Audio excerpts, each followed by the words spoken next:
नमस्कार, आप देख रहे हैं आज तक। मैं हूं आपके साथ रोहित सरदाना। अभिनेत्री कंगना रनौत के खिलाफ बांद्रा पुलिस स्टेशन में एफआईआर दर्ज कर ली गई। कंगना रनौत पर आरोप है कि उन्होंने अपने ट्वीट और इंटरव्यू के जरिए सांप्रदायिक नफरत फैलाने की कोशिश की और साथ ही महाराष्ट्र के मुख्यमंत्री उद्धव ठाकरे को बदनाम करने का भी आरोप है। कोर्ट के आदेश के बाद कंगना के खिलाफ ये एफआईआर दर्ज की गई है।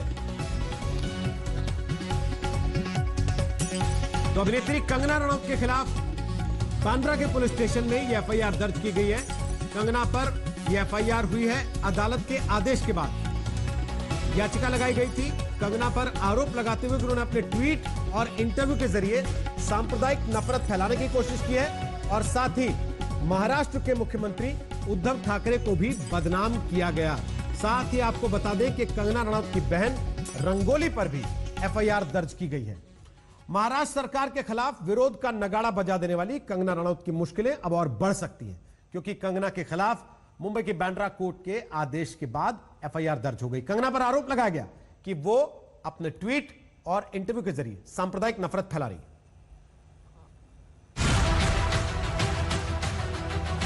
एफआईआर दर्ज। बेबाक और बेलौस अंदाज में रहने वाली बॉलीवुड की मणिकर्णिका ने महाराष्ट्र सरकार के खिलाफ कैसा युद्ध छेड़ा था, ये तो पूरे देश ने देखा। तोड़ा गया कंगना का दफ्तर, मगर नकारात्मक छवि बनी शिवसेना और महाराष्ट्र सरकार की। इसके बाद तो सियासत के घोड़े पर सवार फिल्मी मणिकर्णिका ने शिवसेना और महाराष्ट्र के विरुद्ध ट्विटर वाली चिड़िया उड़ानी शुरू कर दी। मगर उन्होंने नहीं सोचा होगा कि उनके ट्वीट ही उनके लिए मुसीबत का परवाना लेकर आए। अब मुंबई की बांद्रा कोर्ट ने आदेश दिया है कि सांप्रदायिक सौहार्द बिगाड़ने के आरोप में बांद्रा पुलिस कंगना रनौत के खिलाफ केस दर्ज करेगी। कुछ ऑब्जेक्शनेबल ट्वीट से जो उनके, और जिसको हमने हाईलाइट किया कोर्ट के सामने, हमने कोर्ट को बताया कि ये ट्वीट्स है जिससे कुछ सेंटिमेंट्स हर्ट हुई है, कंप्लेनेंट की हुई है, और उससे कुछ सेंटिमेंट्स और लोगों की भी हर्ट होगी ऐसे ट्वीट्स आएंगे तो, और उसके बेसिस पे कोर्ट ने इस पे ऑर्डर पास किया। शिवसेना के लिए तो अच्छी खबर है, मगर कंगना से लड़ाई के पिछले अध्याय को देखते हुए संजय राउत नपी तुली भाषा बोलकर आगे बढ़ गए। अगर कानून न्यायालय कोई कार्रवाई किसी के ऊपर करती है तो मैं मानता हूँ कि कानून का आदर करना चाहिए, न्यायालय का आदर करना चाहिए। संजय राउत तो नपातुला बोलकर निकल गए, मगर शिवसेना के ही नेता प्रताप सरनाईक कंगना पर केस दर्ज होने के आदेश से होने वाली प्रसन्नता छिपा नहीं सके। जो किसी व्यक्ति की मांग थी वो बांद्रा के सत्र न्यायालय ने मंजूर कर दी और मुंबई पुलिस को ऐसे आदेश पारित कर दिए कि उसके खिलाफ एफआईआर लॉन्च करे और इंक्वायरी करे। यही कहना चाहता हूँ कि पिछले कई दिनों से कंगना रनौत का जो ट्वीट है, सोशल मीडिया का जो उनका वापर हो रहा है, और उसी तरह से किसी प्रसार माध्यम के माध्यम से अगर वो बात करना चाहती है तो जो उनके विधान थे वो बहुत ही वादग्रस्त हो गए हैं। जाहिर सी बात है कंगना की मुश्किलें निश्चित तौर पर बढ़ेंगी, लेकिन पिछले दिनों महाराष्ट्र सरकार के खिलाफ कंगना के रण में परोक्ष रूप से साथ खड़ी रहने वाली बीजेपी इस बार कंगना के मसले पर चुप्पी साधे बैठी है। बीजेपी के नेता कंगना के सवाल पर बगैर कुछ कहे निकल गए।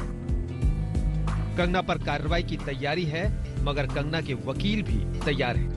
देखिए, एक बार मेरे पास कंप्लीट सेट आ जाए, जिसका certified copy of the entire set एक बार मुझे मिल जाए, तब मैं आगे के जो प्रोसेस फॉलो करना है वो मैं फॉलो करूंगा। इधर कंगना रनौत ने भी महाराष्ट्र सरकार के खिलाफ नया युद्ध लड़ने का ऐलान कर दिया है। उन्होंने ट्वीट के जरिए महाराष्ट्र सरकार को पप्पू सेना कहकर एक बार फिर निशाना साधा। मैं आज उपवास कर रही हूँ, लेकिन इस बीच मेरे खिलाफ एक और एफआईआर दर्ज की गई है। महाराष्ट्र की पप्पू सेना मुझे बहुत मिस कर रही है। मुझे मिस मत करो, मैं बहुत जल्दी वहाँ आऊंगी। कंगना का अंदाज बता रहा है कि वो महाराष्ट्र सरकार से एक बार फिर सीधी लड़ाई लड़ने के लिए तैयार है। मुंबई से सौरभ वक्तानिया के साथ आज तक ब्यूरो। कंगना के खिलाफ एफआईआर तो दर्ज हो गई, लेकिन इसके पीछे बॉलीवुड में बवाल की लंबी कहानी है, जिसमें कंगना ने पिछले कुछ महीनों में सुशांत केस और ड्रग्स मामले को लेकर जमकर पंगा लिया। कि मुझे क्यों नहीं ये इंडस्ट्री अपनाती है, I feel like a left over. तो क्या इसमें इस हादसे की कोई बुनियाद? कांत सिंह राजपूत की मौत को कंगना ने बॉलीवुड में नेपोटिज्म की भेंट चढ़ना बताया तो फिल्म इंडस्ट्री में भूचाल आ गया। Starlet who decides to take it upon herself to get justice for Sushant. I don't understand this insider-outsider nonsense that's going on. I mean, it's a whole lot of rubbish and it should be put an end to. It's bullshit. Kangana ने वंशवाद का सवाल खड़ा किया तो जवाब देने के क्रम में कई कलाकार बढ़ते चले गए। लेकिन कंगना के न सवाल रुके न वो अपने सवालों पर किसी के जवाब में झुकने को तैयार हुई। Several generations that nepotism gets you to a certain point. After that, you're on your own. And after that, if you don't have the wherewithal to keep going, no amount of contacts can help you. So this outsider insider thing is all bullshit, and I really think it should stop. And I think that every person who comes to this city to be an actor should realize that he's got a long, hard, lonely struggle ahead of him.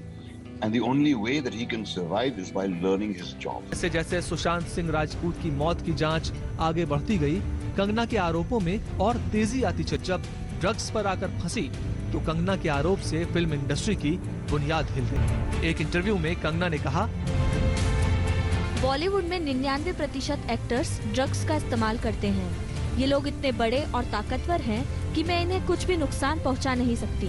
और आखिर क्यों ये लोग मुझे jail भेजना चाहते हैं?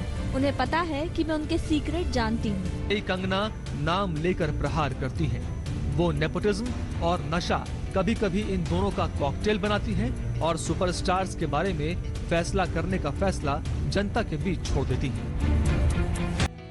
कंगना रनौत की पहचान अपनी बेबाकी से है। जो मन में आया कंगना बोल देती है। कंगना का सफर भी बेहद दिलचस्प है। हिमाचल के एक छोटे से गांव से निकलकर मुंबई में काम जमाना और नाम जमाना कंगना के लिए आसान नहीं था। रोक सको तो रोक लो का चैलेंज देने वाली कंगना 9 सितंबर को मुंबई पहुंची तो बीएमसी की कार्रवाई के खिलाफ रानी झांसी का उनका अवतार सामने आया। उद्धव ठाकरे, तुझे क्या लगता है कि तूने फिल्म माफिया के साथ मिलके मेरा घर तोड़ के मुझसे बहुत बड़ा बदला लिया है? आज मेरा घर टूटा है, कल तेरा घमंड टूटेगा। मुंबई की तुलना पीओके से करने पर जब कंगना घिरी तो उन्होंने मणिकर्णिका की रानी झांसी की याद दिलाई। कंगना ने कहा, रानी लक्ष्मीबाई के साहस, शौर्य और बलिदान को मैंने फिल्म के जरिए दिया है। मैं रानी लक्ष्मीबाई के पद चिन्हों पर चलूंगी, न डरूंगी न झुकूंगी। यही अंदाज मणिकर्णिका को लेकर उठे सवालों के जवाब में भी नजर आया था। 14 साल के अपने फिल्मी करियर में कंगना ने कई पड़ावों को पार किया। शिमला से वाया चंडीगढ़ और दिल्ली होते हुए मुंबई पहुंची। कंगना को कामयाबी का मिसाल माना जाता है। कंगना ने अपने इस सफर का हर अहम पड़ाव अपनी हिम्मत, अपने हौसले और अपने हुनर से पार किया है, किसी गॉडफादर की बदौलत नहीं। मैं किसी की सुनती नहीं हूँ। तीसरा, I am the only one जिसकी कोई एजेंसी नहीं है, कोई मैनेजर नहीं है, कोई पीआर नहीं है। मैंने जो भी किया है अपनी मर्जी से किया है कि हाँ, जो मन में आया मीडिया को बोल दिया। खुद का कोई मेरा पीआर नहीं है, because nobody has functioned like this. किसके लिए घर आती मैं? कौन है जो यहाँ मेरा इंतजार कर रहा है? अपने 1.5 दशक के करियर में पहली ही फिल्म से कंगना अपने किरदारों से अपने चाहने वालों को चौंकाती रही हैं। कंगना ने गैंगस्टर में एक गैंगस्टर की गर्लफ्रेंड सिमरन की भूमिका निभाई। पहली ही फिल्म में बेहतरीन अदाकारी की बदौलत कंगना ने 8 पुरस्कार अपने नाम किए थे। असली पहचान फैशन फिल्म में सोनाली गुजराल के किरदार ने दिलाई, जिसके लिए उन्हें राष्ट्रीय पुरस्कार भी हासिल हुआ। मुख्य किरदार में भले ही प्रियंका चोपड़ा थीं, लेकिन अपनी अदाकारी के बदौलत कंगना ने दमदार दस्तक दी।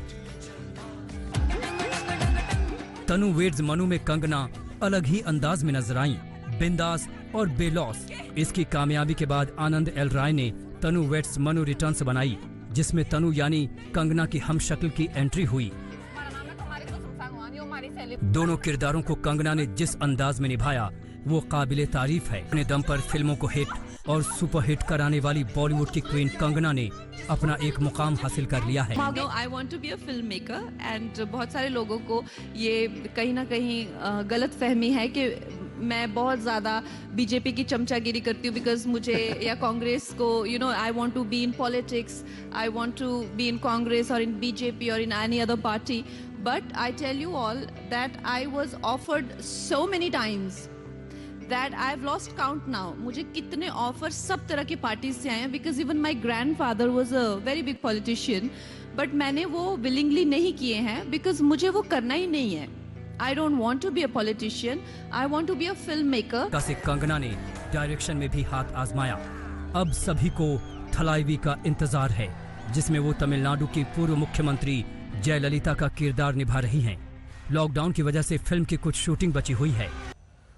तो आपको एक बार फिर बता दें कि कंगना रनौत के खिलाफ बांद्रा कोर्ट के आदेश के बाद बांद्रा पुलिस स्टेशन में एफआईआर दर्ज कर ली गई है। आईपीसी की धारा 295A, 153A और 124A के तहत ये एफआईआर दर्ज की गई है। बांद्रा कोर्ट ने कास्टिंग डायरेक्टर साहिल अशरफ सैयद की शिकायत के बाद कंगना और उनकी बहन के खिलाफ एफआईआर दर्ज करने के आदेश दिए थे, लिहाजा ये एफआईआर दर्ज की गई है। हालांकि आपको बता दें कि कंगना के खिलाफ शिकायत करने वाले साहिल अशरफ के वकील के मुताबिक ये धाराएं नॉन बेलेबल हैं। उनके खिलाफ सांप्रदायिक सद्भाव बिगाड़ने और महाराष्ट्र सरकार को बदनाम करने के आरोप लगाए गए हैं।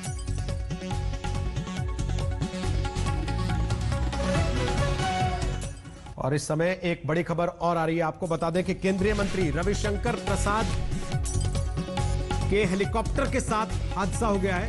हेलीकॉप्टर का ब्लेड एक तार से टकरा गया। पटना में यह हादसा हुआ। तार से हेलीकॉप्टर का ब्लेड, हेलीकॉप्टर का पंख जिसे आप कहते हैं, वो पटना में तार से टकरा गया। रविशंकर प्रसाद केंद्रीय मंत्री इस वक्त, क्योंकि बिहार का चुनाव प्रचार जोरों पर है, इसी दरमियान आपको बता देंगे बड़ी खबर आ रही है। एयरपोर्ट से तार टकराया है। एयरपोर्ट से यह खबर आ रही है हेलीकॉप्टर का पंख तार से टकराया है। केंद्रीय मंत्री रविशंकर प्रसाद उस हेलीकॉप्टर में मौजूद थे जिस वक्त यह हादसा हुआ है। इसको लेकर और जानकारी क्या आ रही है, मौजूदा स्थिति क्या है, रोहित सिंह हमारे सहयोगी इस वक्त लाइव आ गए हैं हमारे साथ। रोहित सिंह बताइए। जी देखिए, ये घटना आज शाम की है जब प्रथम चरण के कैंपेनिंग करने के बाद रविशंकर प्रसाद हेलीकॉप्टर से वापस पटना लौटे थे और पटना के स्टेज हैंगर पर जब हेलीकॉप्टर लैंड किया था, उसके बाद उसी दौरान जब लैंडिंग हो रही थी तो वहाँ पे जो कुछ कंस्ट्रक्शन का काम चल रहा था और वहाँ ऊपर में हवा में कुछ तार लटक रहे थे और उसी तार से जो है हेलीकॉप्टर का ब्लेड टकराया और जो 2-3 ब्लेड बताया जा रहा है वो वहीं के मौके पर ही टूट गया। और इस पूरे घटना में रविशंकर प्रसाद जो केंद्रीय मंत्री हैं वो बाल बच गए हैं। और इस हेलीकॉप्टर में स्वास्थ्य मंत्री जो बिहार के हैं मंगल पांडे और जल संसाधन मंत्री संजय झा वो भी मौजूद थे। तो तीनों जो बड़े नेता हैं बाल बचे हैं। इस घटना में एक बड़ा हादसा होते होते बच गया है।